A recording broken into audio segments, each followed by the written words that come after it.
জীবনে যতই ভালো কাজ করো, একদিন সবাই ভুলে যাবে। ছোট্ট একটা মন্দ কাজ করে দেখো, রেকর্ড হয়ে যাবে। দরকার হলে একা থাকা শেখো, তবুও দুধ কলা দিয়ে কালসাপ পোষা বন্ধ করো। দুনিয়াতে প্রিয়জন বলতে আসলে কেউ নেই, যা কিছু আছে সব প্রয়োজন। যখন প্রয়োজন ফুরিয়ে যায় তখন প্রিয় মানুষগুলোরও রং বদলায়। 3 ধরনের মানুষ খুবই ভয়ঙ্কর হয়। 1, যারা মিষ্টি মিষ্টি কথা বলে, এরা মিষ্টি কথার আড়ালে বিষ লুকিয়ে রাখে।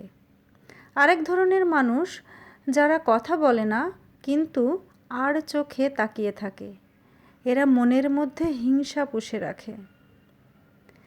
আরেক ধরনের মানুষ যারা কথায় কথায় প্রশংসা করে, এরা সুযোগ খোঁজে, সুযোগ পেলে ফাঁদে ফেলে দেয়।